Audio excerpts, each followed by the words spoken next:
कामावर आणि क्रोधावर ज्यानं जय प्राप्त केला त्याचं दर्शन झालं की ही बाकीची सगळी बंधनं तुटून जातात। कशी तुटतात तर अरुणोदयी जाण तम निरसे सहजापण। अरुणोदय म्हणजे सूर्योदय। आपल्या संप्रदायामध्ये अरुणाला महत्व दिलं जातं, कारण अरुण हा भगवान सूर्यनारायणाच्या रथाचा सारथी आहे। म्हणून सूर्योदय झाला कधीच म्हणत नाहीत, उठा अरुणोदय या संप्रदायामध्ये कर्तव्यदक्ष काम करणाऱ्या लोकांची दखल घेतली। सूर्याचा नारायणाचा रथ अरुणाच्या व्यतिरिक्त कोणी हाकू शकत नाही। तो अरुण रुस्तुम दादा एकही दिवस गैरहजर नाही, एकही दिवस। तुम्ही किती गाड्याला उचल द्या, पेरणीत म्हणून तुम्ही मेवणीच्या पोरीचा साखरपुडा आहे, नेमका पेरणीत म्हणणार। त्याला म्हणाव का रे आमची पेरणी, ते म्हणला आपला हिसाब करा। तू याकडे फिरलेली उचल, दुसऱ्याकडे साल धरीन तो देईन। तुम्ही पैसे देऊन ही परिस्थिती। 1 रुपया आतापर्यंत सूर्यनारायणाकडनं नव्हे तर विश्वातल्या एकाही व्यक्तीकडनं 1 फुटका पैसा अरुणाने घेतला नाही। अरुण कोण आहे माहिती आहे? अरुण हा गरुडाचा भाऊ आहे। गरुड कोण माहिती आहे? गरुडाच्या समोर कान धरून नाचल्याशिवाय पंढरपुरातला मालकच भेटत नाही। आधी गरुडाच्या पुढे नाचावं लागते कान धरून। कान धरून या नाचेन गरुड पारी, त्याच्या पुढे नाचावं लागते। म्हणजे विश्व ज्याच्या ताब्यात आहे तो जगाचा बाप, विटेवरचा मालक आणि त्याचा पिये, त्याचा पिये आणि त्या गरुडाचा भाऊ अरुण। या अरुणाचा उदय झाला की सूर्याचा प्रकाश होतो। अरुणोदयी जाण तम निरसे सहजापन। अरुणाचा उदय झाला की म्हणजे सूर्याचा प्रकाश येतो, आणि सूर्याचा प्रकाश आला की अंधार शिल्लक राहत नाही। जसा सूर्योदय झाल्यावर अंधार शिल्लक राहत नाही, तसं कामावर आणि क्रोधावर जय प्राप्त केला त्याचं दर्शन घेतलं की बंधन शिल्लक राहत नाही, असे पैठणचे मालक नमूद करतात। साधा सोपा सरळ अभंगाचा अर्थ झालं कीर्तन विठाला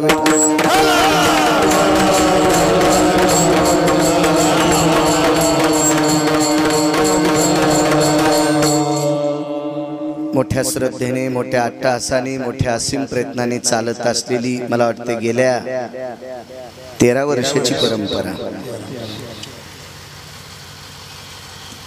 त्याच्यामध्ये मागे मी 1-2 वेळेस इथे येऊन गेलो। जाज्वल्य अधिष्ठान आहे भगवान महारुद्रांचं अधिष्ठान, मारुतीरायाचा अधिष्ठान कधी कधी वाजवतात। परम पावन विश्वातला आराध्य दैवत, ब्रह्मांडाच्या मालकाच्या अंतःकरणातलं एक दैवत ते म्हणजे मारुतीराय। आणि अशा एका परम पावन जाज्वल्य अशा पवित्र ठिकाणी जिथं मारुतीरायाच्या पदस्पर्शाने पुनीत असणारी ही भूमी पाहायला गेलं तर अत्यंत छोटीशी मूर्ती आहे, छोटा तांदळा आहे। लाख प्रयत्न केले असतील रुस्तुम दादा या लोकांनी, लाख। कारण मी पुसताना तारा हल्लेन स्वरातून गेला, त्याच्यावर धुळलय मटी बसली होती ना, ते आम्हीच कुटाणा केलता। मला विना पुसायचा ना दे, त्याच्यामुळे तर महाराष्ट्रातल्या भाकरी खाल होत्या इण्यामुळेच। नाही तर इना नसता वाजीला तर अशी इने घ्यावं लागली असते मला। विडाला विडाला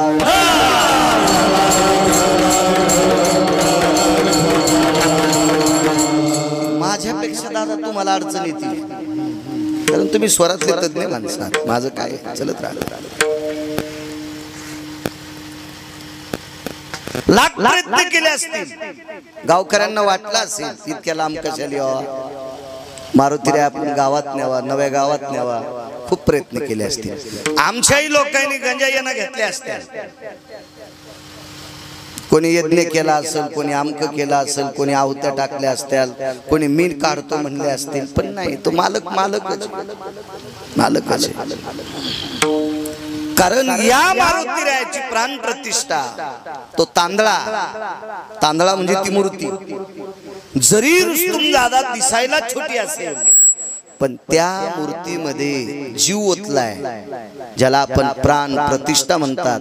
वेदाच्या, शास्त्राच्या, पुराणाच्या घोषामध्ये एका पावन सात्विक सदाचारी पुण्यशील महात्म्यानं ही प्राण प्रतिष्ठा केलेली आहे.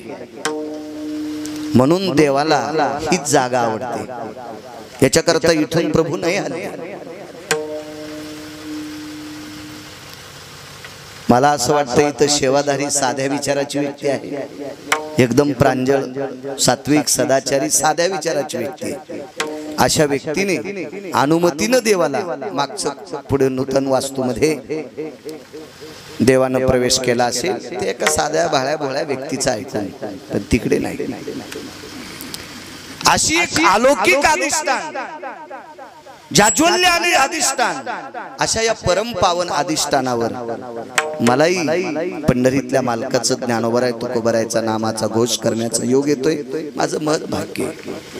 मी मागे 1-2 वेळेस आलो, ते माणिकराव उन्हवणे ते जास्त त्यांचा आग्रह असायचा.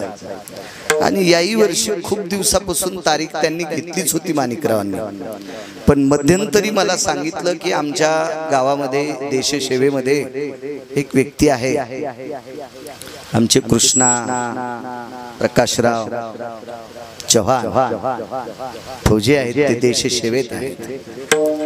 आजचे ते यजमान आहेत म्हणून सांभाळतोय असा विषय नाही. एरवीची सुद्धा कीर्तन आहे का, माझ्या अंतकरणात 4च देव आहेत, 4च.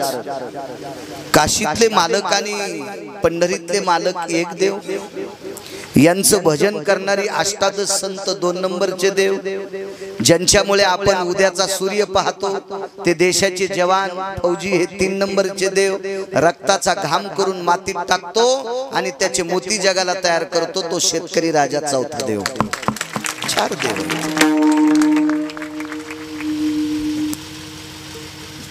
जर या देशाच्या जवानांनी थोडीशी जर गाफिलता केली तर आपण उद्याचा सूर्य पाहू याच्यात शंका आहे. त्यांच्यामुळे आपण निर्भयतेने निद्रा करतो, त्यांच्यामुळे आपण आनंदाने आपल्या राज्यात फिरतो. ही केवळ या देशाच्या जवानांची आपल्यावरची कृपा आहे. आणि असा देशसेवेतला एक जवान श्रीकृष्ण प्रभाकरराव चव्हाण, ते आजचे यजमानपद त्यांच्याकडे आहे. त्यांचे बंधू आदरणीय कैलास, 2 जण भाऊ आहेत. ते देश 4-5 वर्षापासून कार्यरत असलेले कृष्ण चव्हाण माझ्या विटेवरच्या मालकाच्या चरणी प्रार्थना करेल, काशीतल्या मालकांच्या चरणी प्रार्थना करेल. मारुतीराय म्हणजे भगवान शिवशंकरच, 11वे रुद्र आहेत ते, 11वे रुद्र आहेत. माझ्या मारुतीरायाच्या चरणी प्रार्थना करेल, माझ्या संत शिरोमणी नामदेवरायांच्या चरणी प्रार्थना करेल. अशा परम पावन सात्विक सदाचारी देशाची सेवा करत असणाऱ्या पाईकाला दृढ आयुष्य मिळो, गोड अशी देशसेवा त्या व्यक्तीच्या हाताने घडत आहे, ती विटेवरच्या मालकाने करून घेऊ अशी ब्रह्मांड नायकाच्या चरणी प्रार्थना करतो. अधर्यू लोकांच्या जे आधारवड होते परमार्थातले, अशा अधर्यू लोकांच्या कीर्तनामध्ये ज्यांना भजन करण्याचा योग असे रुस्तुमजी महाराज डाके, त्यांनाही प्रणाम करतो. ज्यांनी नुकतीच चाल म्हणली, मनाचा मोठेपणा त्यांनी त्यांना चाल दिली, असे दोन्ही वारकरी गुरुजी त्यांनाही प्रणाम करतो. मस्तक माझा पायावरी या वारकरी संतांच्या विनेकरी बाबा चोपदार आदी करून संस्थेचे विद्यार्थी सर्वांना प्रणाम करतो. साऊंडवाल्यालाही धन्यवाद देतो. उपस्थित श्रोत्यांना सुद्धा प्रणाम करतो. आणि इथल्या पंक्तीत रामनवमीचं कचून खाऊन पालिकाच्या भिताडावर सांदीत बसत्यात असे काही माणसं, काही बाया मारुतीरायाच्या पुढे झोपल्या. पुढच्या जन्मात यांना डोंगरातल्या घुशी करीन देऊ. गळ्यात शपथ खोटं बोलत नाही. मी जर खोटं बोलत असेल तर मला पाप लागल. बघून या. अहो मी तुडून आलोय त्याला तरी उठले नाही. इथलं खाल्लं इथलं किदान या मारुतीरायाच्या दरबारातलं खाल्ल्या नका का अलीकडे येईन तिकडच का बसनत वानेर बसल्यावानी. पण निदान कीर्तन संपेपर्यंत मड टेकल्यावानी खांबाला टेकून तरी त्याने बसायला पाहिजे होते.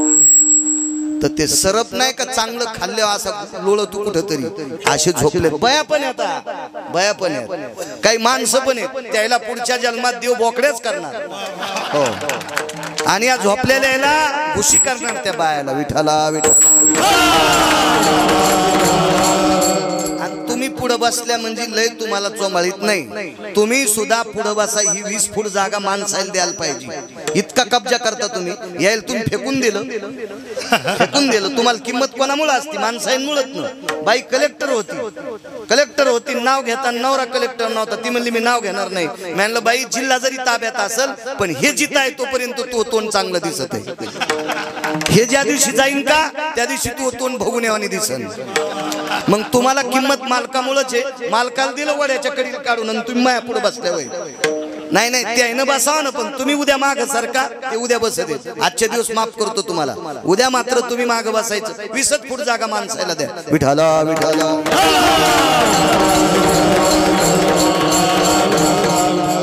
पुन्हा म्हणायच्या मेलेला पुढच्या वर्षी आणू नका. तुम्हाला 30 गाव पठ्ठ्याला 36 गाव मी काय माग लागे नाही. विठाला विठाला.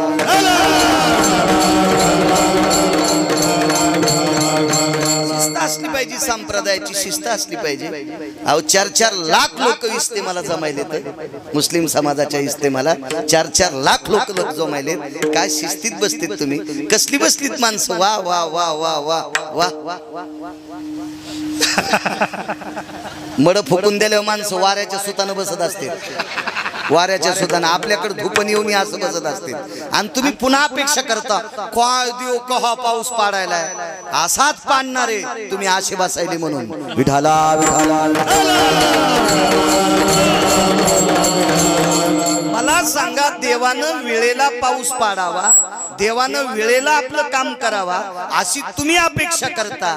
आणि त्याच्या गोळ्या संपल्यात का देवाच्या? तुम्ही कसंही बसावा त्याला नाही का अपेक्षा? आपण चांगलं वागावा. विठाला विठाला.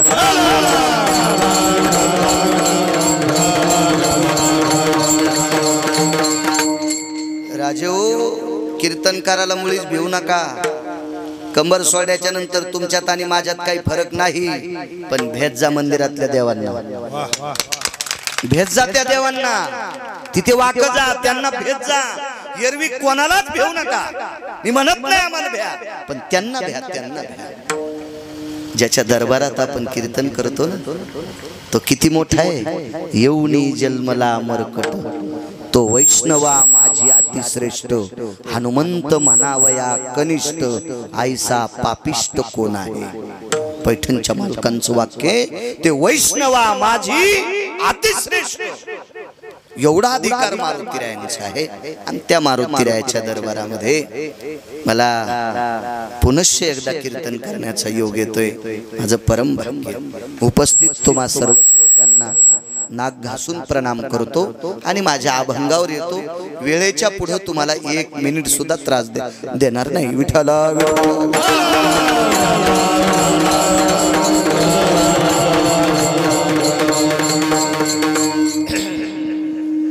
काम क्रोध नाही अंगी तोची नर जन्मला जगी.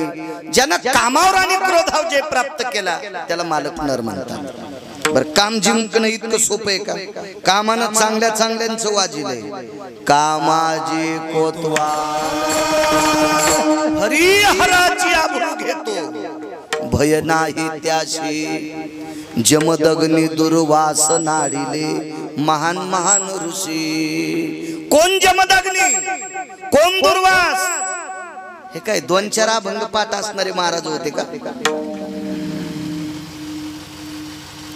महाराज दुर्वास नावाचे साधू ज्या वेळेला वनवासात पांडवाला भेटायला गेले त्यावेळेला पंढरपुरातल्या मालकाला घाम आलता. आता माया भक्ताला बेजार करते, त्याला घाम सुटला होता पंढरपुरातल्या मालकाला. एवढी दुर्वास अधिकारी. कोण जमदग्नी? माशाचा संसार पाण्यात बायकोन इतकाच कापा आला म्हणून पोराला सांगून बायको डोकं कापायला लावलं. इतकं रागीट मथार, इतकं शीघ्र गोपी 5 लोक त्याच्यापैकी हे 2 यांना सुद्धा कामाने बेजार केले. तर तुम्ही आम्ही किती साधे माणसं आहेत. इतका काम्या हरामखोर आहे, फार हरामखोर काम्या. या काम्यानं चांगल्या चांगल्याला तुत्रावर आपटिले. चांगल्या चांगल्याला हरिहराची भय नाही त्याशी, भीतीत नाही त्या कामाला. किती मोठा रावण, रावणाच्या 2 जर चौकटी इकल्या घराच्या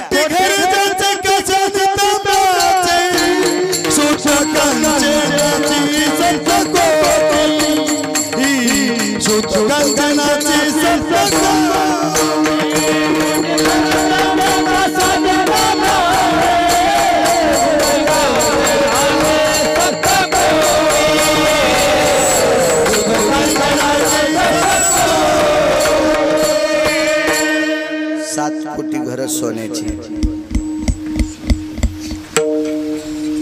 त्या घराच्या 2 घराच्या चौकटी जर इकल्या तर भारत देशात त्याच्या विरोधात खासदारकीला फॉर्म भरायला कोणाची मागणी?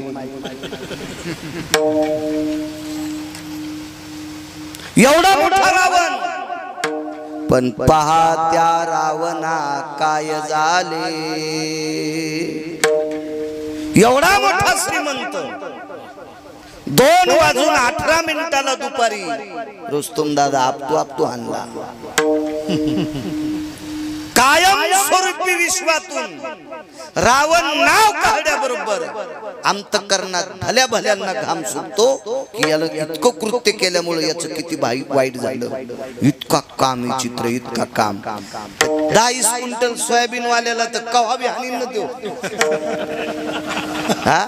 200-300 क्विंटल ऊस झाला, पप्याच्या माईचे दागिने ठेवले तो खताडाला. तुला काम तर किती आपटीन, किती आपटीन. आपली काय कथा आहे राजू. इतका काम चित्र, इतका काम. आपल्याकडे एक पद असलं की त्याच्या गाडीला पहिला एक दिवा होता मंत्र्याच्या. आता ऐका नाही, मला काही त्याच्यातलं कळत नाही. पण 222 दिवे एकाच मंत्र्याच्या गाडीला. त्याचं नाव इंद्र. इंद्र इंद्र इंद्र. याला कामाने भग नावाचा रोग झाला. भग नावाचा रोग झाला कामामुळे. चंद्राचा प्रकाश किती शीतल आहे. पौर्णिमेच्या दिवशी एक जण वल सावलीला उभा राहिला, म्हणजे भिताडाची सावली पडती का पौर्णिमेच्या दिवशी संध्याकाळी. चंद्राचा प्रकाश पडला आणि भिताडाची जिकून सावली पडती का त्या अंधारात उभा राहिला. ते म्हणलं इकडं कस काय उभा राहिला. म्हणला लय प्रकाश पळायला. गाढव वल सावलीला उभे राहत असते चंद्राच्या प्रकाशात. कारण गाढवाला वाटते आता आपलं अंग पोळण. गाढवच असते. चंद्राचा प्रकाश पळत असतो का नाही. शीतल प्रकाश आहे चंद्राचा, शीतल. मग विश्वाला शीतल प्रकाश देण्याची ज्याच्यात ताकद आहे त्याला काळेपण आले. तुम्ही चंद्र कोण्याही सूक्ष्मदर्शकाखाली पहा, कोण्याही मशीन पहा, चंद्राच्या तोंडाला काळा चट्टा आहेच. कारण चंद्र झाला काळा. नारद चुकला चाळा भजनाचा. माझ्या काशीतल्या मालकांनी भजन करण्यासाठी सोबत घेतल्या एका संन्याशाला. तो 6व्या क्रमांकाचा संन्यासी आहे, त्याचं नाव नारद आहे. सुर नर किन्नर नारद तुंबर गाती निरंतर रे. सुर नर किन्नर नारद तुंबर गाती निरंतर रे. माधवा मुरली मनोहर रे. माधवा मुरली मनोहर रे. माधवा मुरली मनोहर रे. सुर नर किन्नर नारद तुंबर किंवा नारद तुंबर सांब गायन करी. हे भजन क्षेत्रामध्ये नारद अत्यंत प्रवीण होते. सहज एक जणाची वरात पाहिली, तितकाच काम अंत करण्यात आला तर नारदाची नारदी झाली, 60 पोरं झाली आणि एक पोरगी झाली. ढपर भरता भरताच कंबर मोडलं. इतका काम आहे बेकार. नारदाची ती फजिती कामाने केली. तुमची आमची तर काय फजिती, आपल्याला तो पाय बांधून समुद्रात टाकील काम. विठ्ठला विठ्ठला.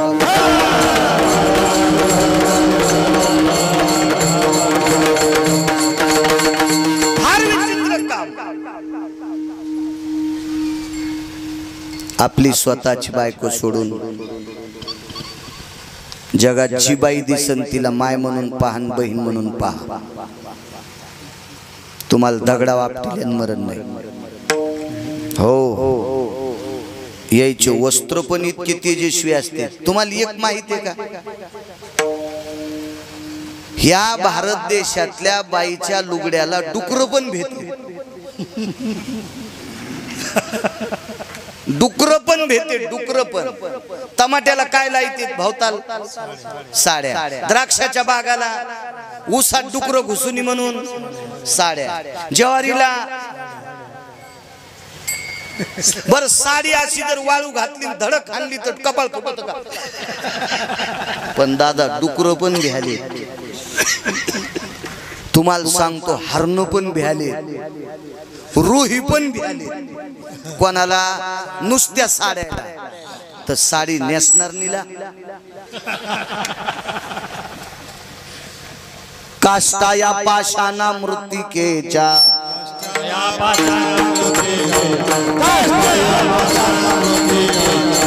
याचा तो संग नको नारायणा,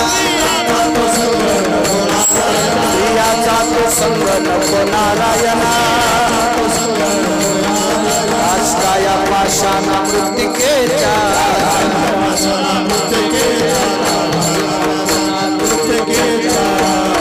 लाकडाची बाई, दगडाची बाई, लोखंडाची बाई, चिखलाची बाई, मातुड्याची बाई आणि जित्ती बाई.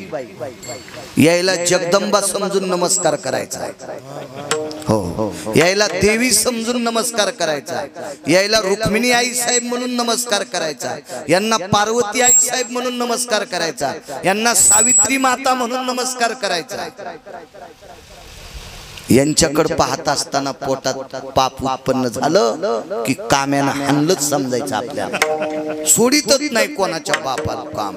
अहो काम्यानं 20 फूट जटा वाहणाऱ्याला पण झटकिले. त्याच्या जटा धरायला विद्यार्थी होते. मिश्या जटा अशा महाराजाला पण कामानं आपटिले. एका महाराजाला 15 फूट जटा होत्या. 15 फूट. त्या अशा आवळून डोसक्यावर बांधल्यानं तो पळाट्याचा भारा घेतल्यावर जटा होता. एवढ्या जटा. आणि महाराज थकले. ते काम लय बेकार. मी फक्त साध्या भाषेत सांगायला, मला माहिती नाही बारक्या हातोड्याने नीट होत नाही. तर तुम्हाला घनच लागत. ते सोनाराच्या हातोड्यान काय ते नथीचा दांडा शेवटायचा हातोडा, त्यानं कुठे तुम्ही नीट होतात का? अशा हातोड्यावाल्याला तुम्ही गुंगू गुंगू समुद्रात फेकले.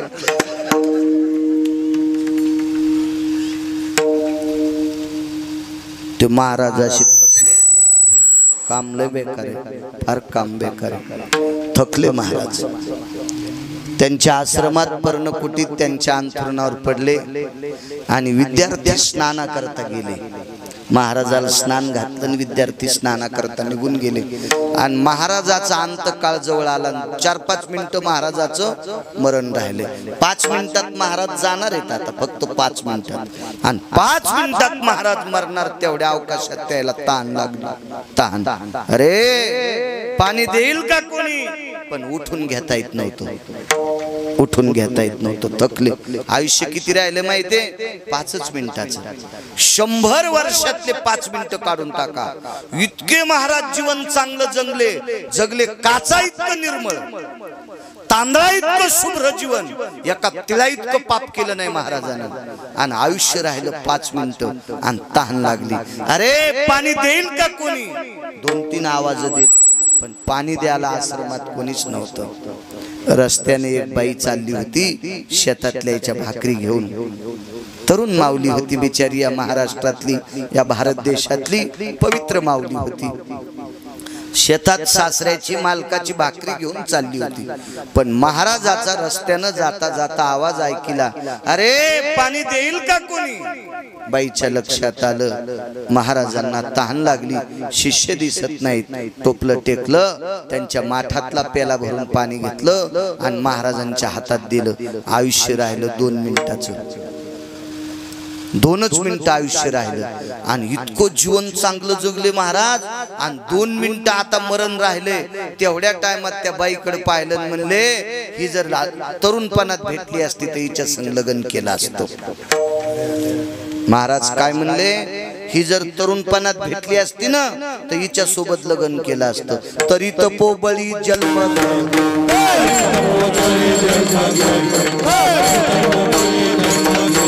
वासनेचा संग होया अंतकाळी, वासनेचा संग होया अंतकाळी, तरी तपोबळी जन्मधारी.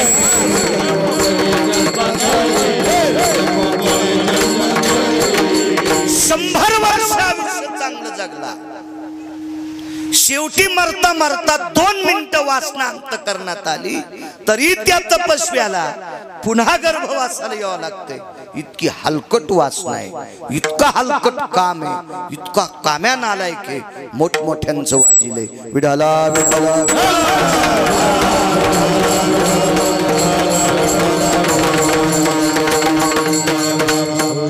आणि म्हणून या कामावर ज्यानं जय प्राप्त केला त्याला पैठणचे मालक नर म्हणतात. इतका सोपं नाही हो काम, फार अवघड आहे काम, फार अवघड आहे.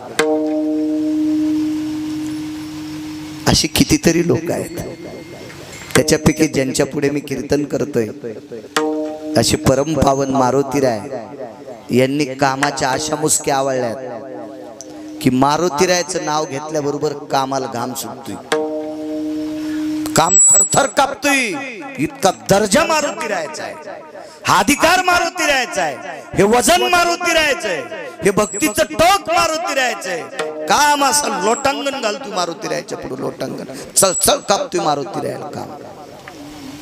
कारण मारुतीरायकडे कामच नाही. आणि ज्याला काम नाही का त्याच्याकडे क्रोधच नाही. कामची नाही तेथे क्रोधची कैसा, तेथे कैसे भांडण रे.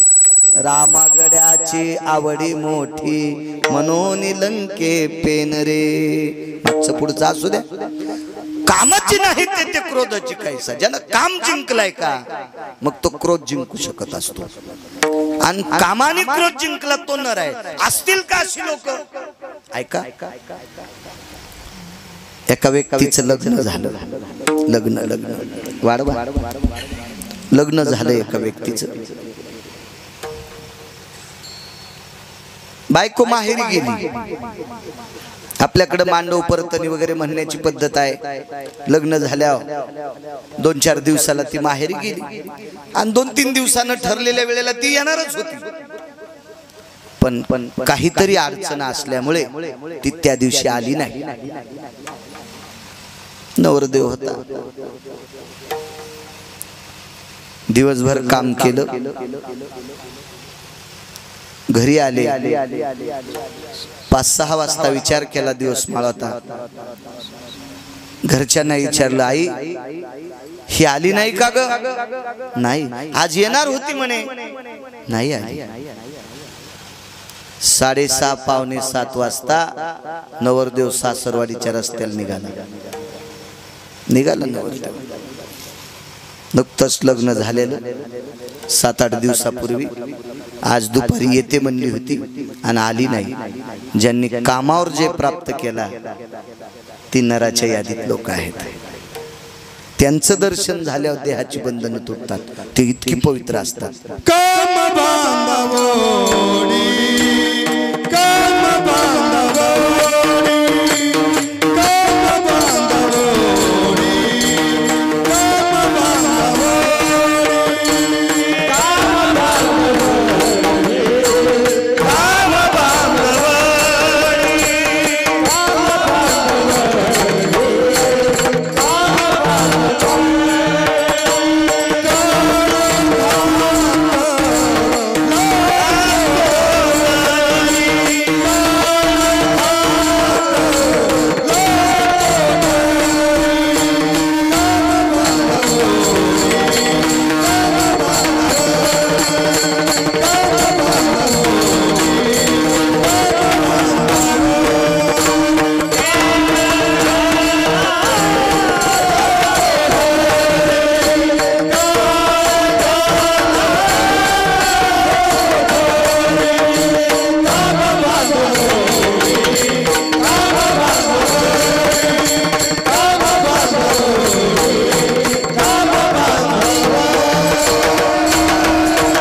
सासरवाडीला नवरदेव निघाला.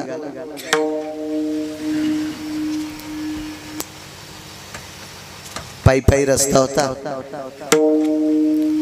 याच्या गावात आणि सासरवाडीच्या मधात फार मोठी नदी होती. जशी तुमच्याकडे या नदीला पूर यायचा, पाणी गावात घुसायचं, म्हणून तुमचं पुनर्वसन केलं शासनाने. असंच एक नदीचं तुडुंब भरलेलं पात्र मधात आडवं.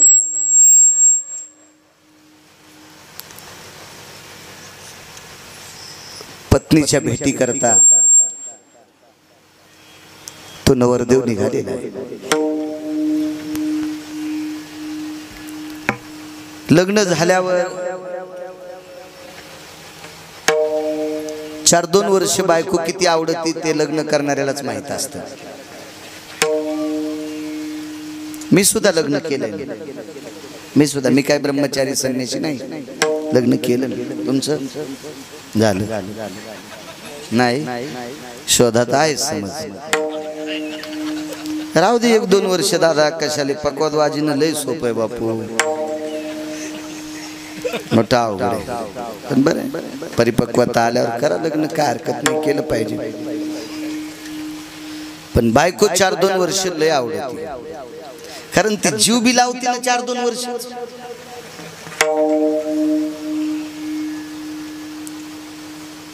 इतकी जीव लावती बायको, एखादं पोरग पोरगी होस तर इतकं जीव लावती की ते जीव लावल्याला मोजण्यासाठी ब्रह्मदेवाकडे तराजू नसते. इतका जीव लावती बायको. मी लग्न केलंय, मला माहिती नाही. मी काय तुमच्या थोड्याच वळा फुकायलो. आणि जरी मी इतकं घासून सांगत असेल, पण मग इतकं हिचकलेलं नाही. तुम्हाला राग येऊन म्हणून माझ्यावर घ्यालो, पण इमानदारीनं तुमचं सांगायलो हे ध्यानात ठेवा.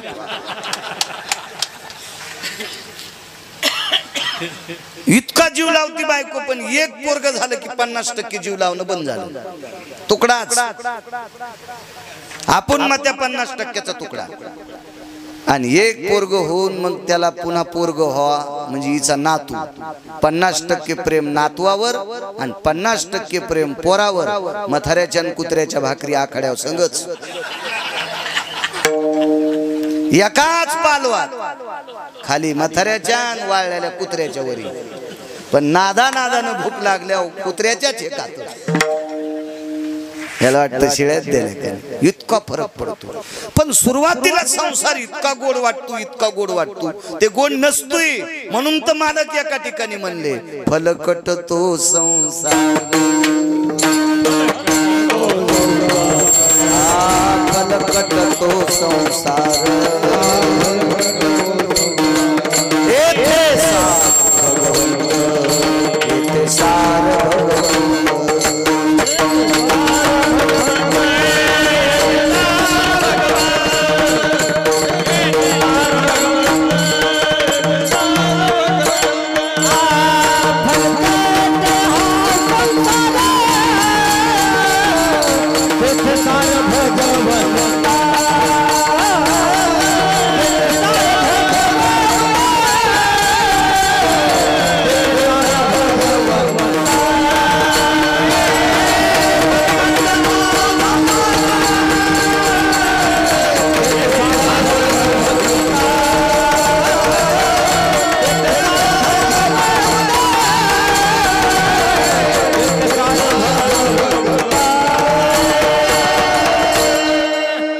संसारा फलकट आहे. आपल्याला कधी कळत माहितीये का, सगळं इचकल्यावर तोपर्यंत नाही लक्षात येत आपल्याला. तीच अवस्था त्या नवरदेवाची झाली. बायकोच्या भेटी करता भरल्या नदीच्या पुरात उडी टाकली. पाहता येत असेल किंवा येत नव्हतं, मी काही त्यावेळेला नव्हतो, मी पुराण वाचतोय म्हणून सांगतोय. पण उडी टाकली पाण्यात उडी टाकल्याबरोबर बऱ्यापैकी गयावया करून अर्ध नदीचं पात्र पार केलं. पात्र मोठं होतं, नदीचं पार होईल का तेवढ्या अवकाशात एक आधाराला वस्तू भेटली आणि त्याच्यावर आधार घेतला आणि पलीकडे गेले. आधार कशाचा असेल माहितीये? मेलेलं मड होतं, पाण्यात वाहत आलतं मड पाण्यात. वाहत आलं आणि ते मड इतकं कुजून गेलतं, एवढं सडून गेलतं, एवढी दुर्गंधी होती त्या मड्याची, प्रेताची. पण प्रेत हे पाणी मधात घेत नाही. वाळलेलं लाकूड असेल, प्रेत असेल, पाणी तरंगवतं आणि त्याला बाजूला फेकून देते. आणि त्या मड्याच्या हा नवरदेव पाण्याच्या कडेला, पहिलं तीराला नदीच्या कडेला लागला. सासरवाडीत आल्याच्या नंतर धो धो धो धो पाऊस चालू होता.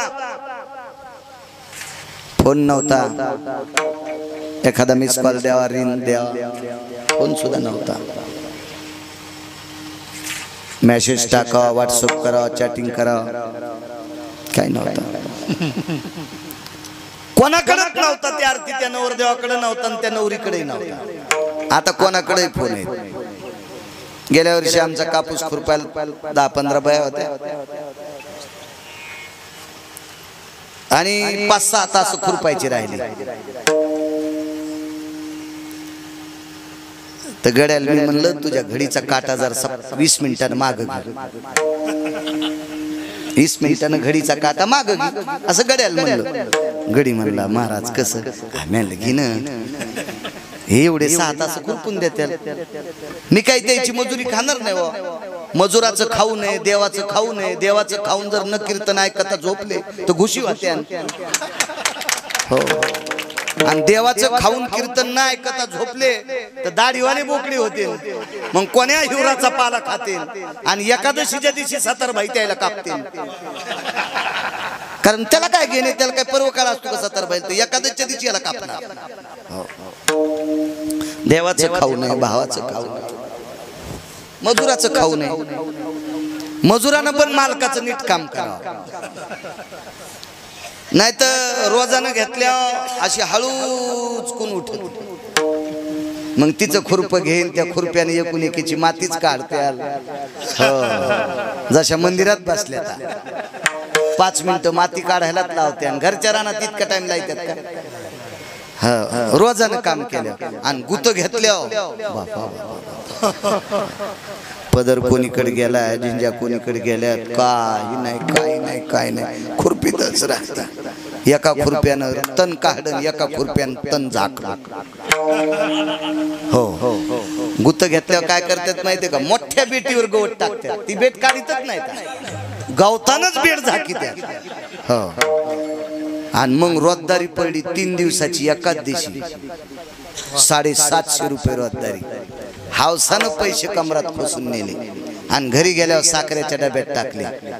यायनं पैसे साखरेच्या डब्यात टाकणं आणि रानातलं तणवर येणं संगच.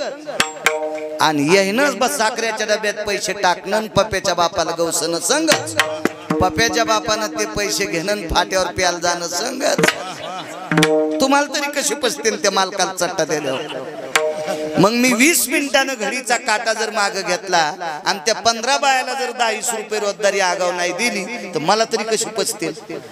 पण गड्याला म्हणलं 6 तासाकरता काही बाया येत नाहीत, आपण यायला 10 रुपये रोजदारी तुझ्या हातानं तू मनाने इनाम म्हणून दे, पण घडीचा काटा 20 मिनिटांनी माग घे. आता मालकानं सांगितलं त्याने घेतला. आता मला असं वाटलं यायला काय कळत.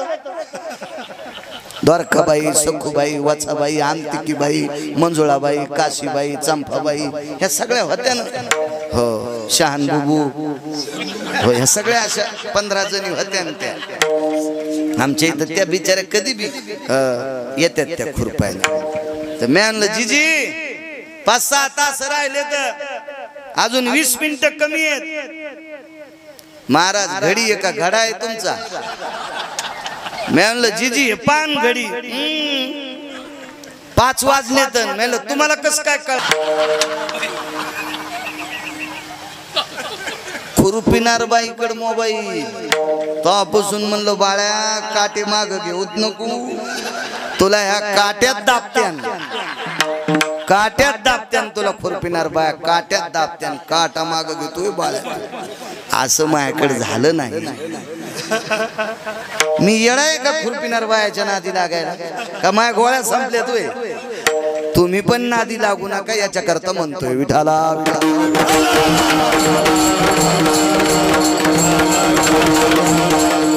इतका काळ पुढे गेलाय पण त्या काळात काळातल्या नवरदेवालाही मोबाईल नाही, नवरीला नाही. धो धो पाऊस चालू होता. ज्यानं कामावर जे प्राप्त केलं ती माणसं किती मोठी असतात याच्यावर सांगते. दाराची कडी वाजवा, पाऊस धो धो होता. काय करावं, वाड्याला येडा मारला तर वाड्यातल्या एका दुसऱ्या मजल्याहून खिडकीहून एक दोर लोंबला होता. दोर दोर आणि हा नवरदेव त्या दोराला धरून वरी गेला. टपकन खिडकीतून उडी टाक. सासू मध्यम वयातली होती. जुन्या वयस्कर लोकांना थोडीशी रात्री 2च्या नंतर झोप कमी येत असते आणि धो धो पाऊस पडत होता. दिव्याच्या प्रकाशात पाऊल कानानं आवाज आल्यासारखं वाटलं तर दिव्याची वात पुढे सरकवली. पाहिलं तर जावई आहे. त्या काळातली सासू होती ती. तिने पटकन पदराला हात लावला आणि पदर पुढं. तिचा पैडाच पडायला नव्हता. पदर पडूच देत नव्हत्या पहिल्या बायका. राहू द्या आता घेऊ नका, काय तुम्हाला कुठं घेऊन लागायला काय. आणि जिला कटाळा येतो तिनं पदर ठोलाच नाही पाहिजे. साडीला आणली ना त्याच दिवशी कापला पाहिजे. कशाला ठोच होते वजन, ते बोजा येईन तो.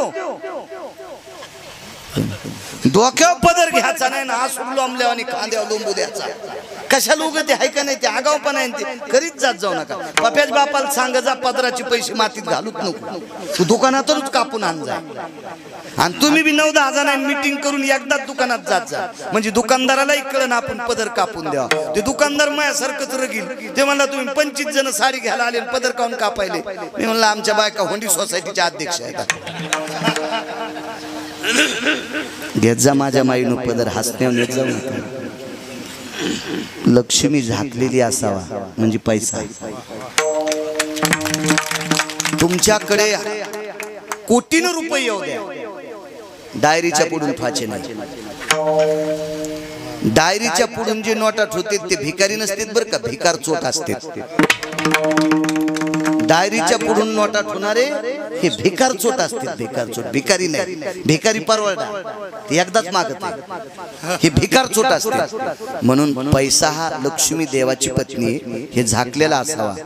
आणि 2 नंबर या महाराष्ट्राची, या पवित्र भारत देशाची स्त्री सर्वांग कपडे घातलेली असावा. तर सप्ताहाला फळ आलं समजायचं, तर भागवताला फळ आली समजायची, तर रामायणाला फळ आली समजायची, तर शिवपुराणाला फळ आली समजायची. घेत जा पदर, घेत जा. जावायला बघितल्याबरोबर तिचा आचळू सरसावला, पदर सरसावला. ठीक आहे. हल्लीची सासू होती, बबे पाहुणे आले. रात्रीचे 2:30 वाजलेले. दिव्याच्या प्रकाशात चेहरा पाहायला जावायचा.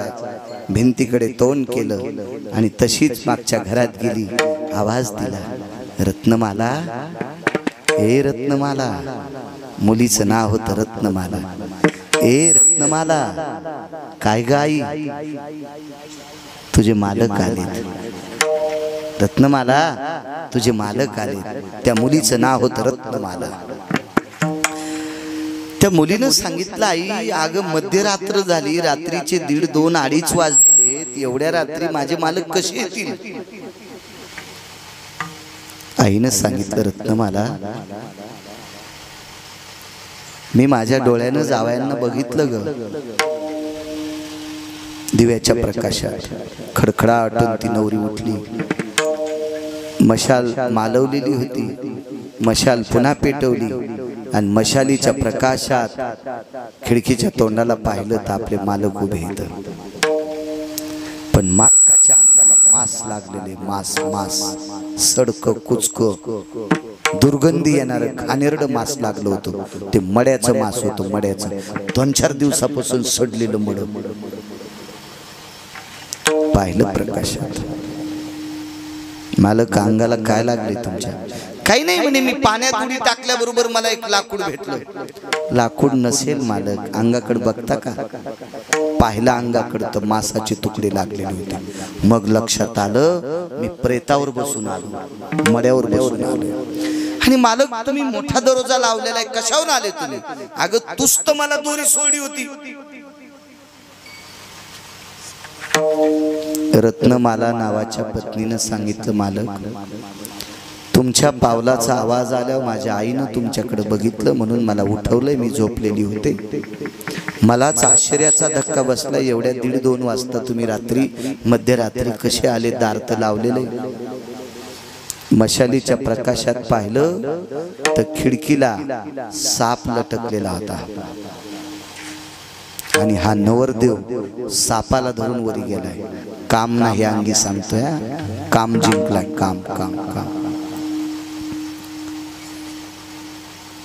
मशालीच्या प्रकाशात अंगाला चिटकलेलं माणसाचं मांस पाहिलं. मशालीच्या प्रकाशात काळा ठिकर भुजंग पाहिला. मालक ह्या कातड्याच्या बायकोसाठी,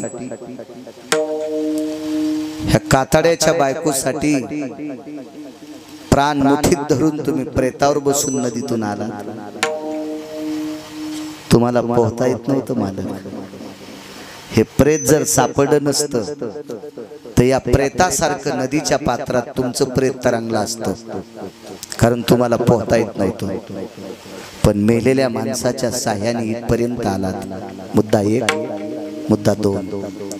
मालक नदीच्या पात्रात मेलेलं प्रेत जर आधाराला सापडलं नसतं तर उद्या सकाळच्याला तुमचं प्रेत तरंगलं असतं. 1. आणि या खिडकीला लटकलेला सर्प हा काळा ठिकर भुजंग आहे. तुमच्या वजनानं त्याला आडी पडली याच्याकरता तुम्ही वाचलात. अन्यथा त्यानं जर डंख मारला असता तर सासरवाडीत तुमचा मृत्यू झाला असता. सासरवाडीच मृत्यू पावला असता. मालक मग स्वतःच्या जीवाची पर्वा न करता मरणाची भीती न बाळगता, स्वतःच्या जीवाची पर्वा न करता या कातड्याच्या चमड्याच्या बायकोसाठी इतका तुम्ही जीव ओतलाय. इतका जीव, इतका जीव, इतका जीव तुम्ही पंढरपुरातल्या मालकासाठी ओतला. तुम्ही इतका जीव जर पंढरपुरातल्या मालकासाठी ओतला तर तुम्हाला पुष्पक विमान नेण्याकरता येईल. 10-12 दिवसापूर्वी लग्न झालेलं होतं. 10-12 दिवसापूर्वी लग्न झालेलं होतं. 10-12 दिवसाच्या नंतर रात्रीच्या 2 वाजता पत्नीने उपदेश करावा आणि रात्रीच्या 2ला धोधो पावसात आकाशाकडे बघून पडत्या पावसाचं पाणी हातात घेतलं आणि संकल्प सोडला. रात्रीच्या 2 वाजता बायकोला बहीण मानलं, बायकोला बहीण मानलं आणि पंढरीतल्या मालकाची 7वी अवतार आज ज्या प्रभूचा जन्म झाला त्या प्रभूचं नाव आहे मर्यादा पुरुषोत्तम प्रभू रामचंद्र. आणि ते रामचंद्र माझ्या मारुतीरायाचे गुरुवर्य आणि इथे बसलेले मारुतीराय त्या रामचंद्रांचे शिष्य सेवक आहेत, भक्त आहेत. आणि त्यांचं चरित्र त्या नवरदेवानं लिहिलं. त्या नवरदेवाचं नाव आहे संत तुळशीदास. संत तुळशीदास महाराज 12 दिवसाच्या नंतर कामाला विस्तू लावला, वासनेला विस्तू लावला. चंद्र सूर्य आहे तोपर्यंत तुळशीदासानं लिहिलेलं रामप्रभूचं चरित्र या भारतातली सर्व विद्वान वाचतात. कामावर जय प्राप्त केला म्हणून तुळशीदासाची ख्याती एवढी. म्हणून मालक पहिल्या कडव्यात म्हणतात,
कामावर ज्याची पकड आहे महाराज त्याच दिवशी काम जाळलं आणि पत्नीला बहीण म्हणून आपलं जीवन परमार्थात व्यतीत करून टाकलं। त्या पवित्र साधूचं नाव आहे तुलसीदास। आज या संत तुलसीदासांनी लिहिलेलं चरित्र वाचणारे किती अधिकारी आहेत हे सांगण्यासाठी माझ्याकडे माप नाही, पण हे चरित्र ज्यांनी विद्वान वक्त्यांच्या मुखारविंदातून ऐकलं त्यांचे संसार सुखाचे झाले। इतकं कामावर जे प्राप्त करणाऱ्या व्यक्तीच्या वाणीत ताकद आहे तुलसीदासांच्या, तर तुलसीदासात किती ताकद असेल।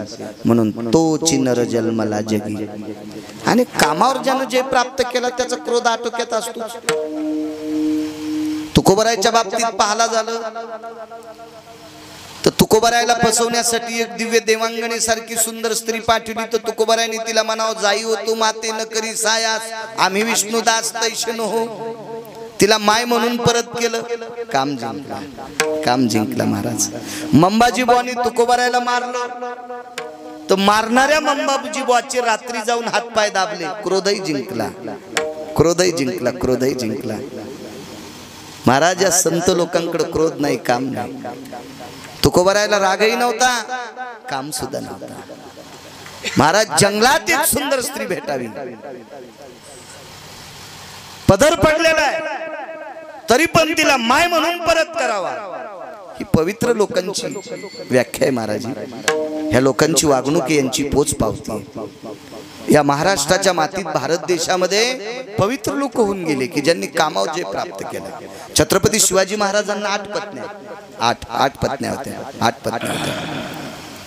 पण छत्रपती शिवाजी महाराज रयतेचे राजा छत्रपती शिवाजी महाराज त्यांच्या 8 पत्न्याच्या व्यतिरिक्त जगातल्या प्रत्येक स्त्रीला माय म्हणत होते। आमोशाच्या रात्री जिच्या अंगाचा प्रकाश पडत होता अशी कल्याणच्या सुभेदाराची मुसलमानाची सून होती, कल्याणच्या सुभेदाराची मुसलमानाची सून होती। पण तिला पाहिल्याबरोबर छत्रपतींनी आई म्हणावं। काळ्या रात्री चमकत होतं जिच्या रूपाचं ऊन, अशी देखणी होती एका मुस्लिमाची सून, अरे तिला पाहून आई म्हणाला राजा तो शिलवान, आनंदाने नांदत होती हिंदू मुसलमान, आनंदाने नांदत होती हिंदू मुसलमान। काय राजे होते लोक, आपल्या स्वतःच्या 8 पत्नी सोडून विरोधकाच्या सुनाला सुद्धा माय म्हणून, बहीण म्हणून खना नारळानं ओटी भरून छत्रपतींनी परत करावा। यांनी कामावर जे प्राप्त केलं। ज्ञानोबारायांच्या बाबतीत पाहायला झालं तर ज्ञानोबारायांच्या पाठीवर मांडे भाजले गेले, त्यावरती पाठीतून अग्नी प्रज्वलित करता येत होता। तर ज्ञानोबारायांनी शेण टाकणाऱ्याकडे जर वक्र दृष्टीने पाहिलं असतं तर तो जाग्यावर जळाला असता, पण नाही, ज्यांनी वाढलेल्या अन्नात शेण टाकले ती अज्ञानी माणसं असतात, आणि अज्ञानाला मार्गाला लावण्यासाठी आपला अवतार आहे। म्हणून योगी पावन मनाचा, साही अपराध जनाचा, विश्वरागे झाले वनी, संती सुखे हो। तुम्ही तरुणी विश्वतारा, ताटी उघडा ज्ञानेश्वरा। मुक्ताई साहेबांनी म्हणावा महाराज शेण टाकणाऱ्यांसाठी सुद्धा ज्ञानेश्वरी करून ठेवली। काय काय ताकद आहे महाराज। क्रोध जिंकला लोकांनी, क्रोध जिंकला, क्रोध जिंकला। माझ्या संत शिरोमणी नामदेवरायाचं झोपडं पेटून दिलं, माझ्या संत शिरोमणी नामदेवरायाचं झोपडं पेटून दिलं। साधं झोपडं होतं, केळीवरी नारळी घर चंद्रमोळी, जाणत शाळी नामयाची। काय नामदेवरायाची परिस्थिती साधी होती, पण त्या नामदेवरायाच्या घरात 14 लोक भजन म्हणत होते। नामदेवाच्या घरी 14 जणे स्मरती हरी, आणि ते साधं कुटुंब, पण नामदेवरायाच्या हातानं देव जेवतो एका हरामखोराला सहन झालं नाही, एका पाप्याला सहन झालं नाही, एका नालायकाला सहन झालं नाही। आणि 14 लोक ज्या वेळेला झोपड्यात झोपलेली आहेत त्यावेळेला घरातल्या लोकांनी एका मूर्खानं ते झोपडं पेटून द्यावं। काय महाराज, काय किती पापी लोक असतील, किती पापी। 2 उल्लेख आहेत, एक असा प्रभेद आहे की हे झोपडं कोणी पेटवलंय याचा पत्ताच नाही, आणि एक पुरावा असा आहे झोपडं पेटवणारे पाहत होते, चावडीवर सभा भरली, झोपडं कोणी पेटिलंय त्याला फासावर चढवायचं। नामदेवरायने जिभेला चावलं आणि नामदेवराय स्वतःच्या जिभेला म्हणतात बाई तू जर खरं बोलली तर एका व्यक्तीला फाशी देतील, आपलं झोपडं जळू दे ग, आपलं झोपडं जळू दे, पण झोपडं पेटिणारा तू सांगू नकोस। महाराज किती क्रोध जिंकायची ताकद असेल या लोकायला, म्हणून यांनी क्रोध जिंकला। म्हणून येणाराच्या यादीत विठोबा रखुमाई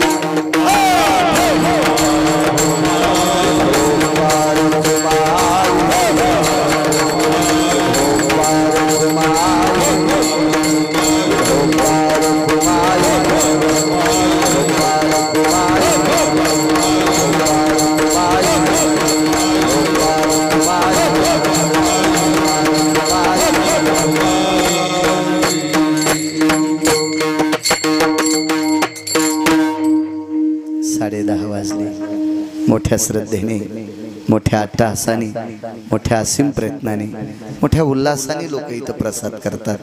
5-5, 4-4 लोक जण मिळून लाखो रुपयाचं अन्नदान इथं करतात. ही मारुतीरायाची शक्ती आहे. इथे प्रत्यक्ष अन्नपूर्णेचा अधिष्ठान आहे. भगवान नाथांनी ज्या मारुतीरायाची प्राणप्रतिष्ठा केली असे जाज्वल्य मारुतीराय, आणि त्या मारुतीरायाच्या दरबारात गिरगावच्या बाळूला कीर्तन करण्याचा योग येतोय. माझं महत्भाग्य. उपस्थित डाके दादा आदी करून सर्वांना, वारकऱ्या अंगद महाराज आदी करून सर्वांना प्रणाम करतो. मृदंगाचार्यांना, उपस्थित सर्व श्रोत्यांना प्रणाम करतो. माझ्या माऊल्यांनो राग येऊ देऊ नका. फक्त समोरची 20 फूट जागा उद्यापासून पुरुषांना द्या. फक्त 20च फूट. मी नाही बरं कीर्तनाला उद्या. तुम्ही म्हणताल तू येत असला तरी तू काळ तिकडच कर. मी काही येणार नाही उद्या. दुसरेच कीर्तनकार बाबा असतील. पण त्या साऊंड पासून पुढची 20 फुटाची जागा पुरुषांना द्या. माय तुमचं देव चांगलं करेल. काय माझं काय तुमचं घराला घर आहे का, बांधाल बांध आहे का, तुमचं माझी काही दुश्मनी काही विषय नाही. पण पुरुष वक्ता असल्याच्या नंतर त्याच्या पुढे पुरुष असले की त्याला बोलायला बिनधास्तपणाने बोलता येते. आणि तुम्ही आदिशक्ती आहात, जगदंबा आहात. तुमचा आदर मी करतोय. नारी की निंदा मत करी आरो, नारी रतन की खान. तुम्ही रत्नांना जन्म देणाऱ्या मावल्या आहात. पवित्र आहात तुम्ही. या देशाची श्रीमंती आहात. राज्य, राणी व संपत्ती, या देशाची कुलवान संपत्ती कोण असेल तर तुम्ही आहात. तुम्हाला कशाला वाईट बोलू मी. तुम्हाला एखादा बॉम्ब टाकतो याच्याकरता, कारण या जगातला पुरुष 25% मुलाला वेळ देतो आणि 75% आई मुलाला वेळ देते. म्हणून तुम्ही संस्कृती हुकता कामा नये याच्याकरता तुम्हाला कधी कधी टोचण्या बसावा, म्हणून बॉम्ब टाकतो. नाही तर माझं तुमचं काय भांडण नाही, काही विषय नाही. तुम्ही सरळ वागावा. उद्या देशाची पिढी घडवायची, लेकरं घडवायची ताकद तुमच्या हातात आहे. म्हणून कधी कधी बोलण्याचा भाग माझी जीभ पडते. त्याबद्दल मलाही माफ करत जा. उपस्थित सर्व श्रोत्यांना धन्यवाद देतो. तारखेच्या संदर्भात आमच्या फौजीच्या वतीने कृष्ण प्रकाशराव प्रभाकरराव चव्हाण, कृष्ण प्रभाकरराव चव्हाण यजमान आहेत. त्यांच्या वतीनं माणिकराव उढवणे संपर्क करत होते. मला बऱ्यापैकी माणिकरावांनी आमच्या फौजीविषयी सांगितलं. आमच्या गावातली पहिली फौजी व्यक्ती आहे की देशसेवेमध्ये, एवढ्या मोठ्या लोकसंख्येचं गाव असताना देशसेवेमध्ये पहिली व्यक्ती रुजू आहे. आता पुन्हा कुणीतरी एक नंतर झालेत वाटते. आता एक पुन्हा देशाचे जवान आहेत या गावात. पुन्हा एक या मातीनं पुन्हा एक देशाचा जवान दिला, देशसेवक दिला. पण अगोदर हे जे कृष्णा प्रभाकरराव चव्हाण कार्यरत अगोदर देशसेवेत झाले असं माणिकरावनी सांगितलं. आणि मी तुम्हाला सुद्धा बया विचारलं मगाशी. एक परमपावन सात्विक सदाचारी व्यक्ती मग तो कृष्णाजी चव्हाण, ते यजमान आहेत. त्यांनाही धन्यवाद देतो आणि माझ्या वाणीला विराम देतो. ज्ञानेश्वर माऊली, ज्ञानराज माऊली.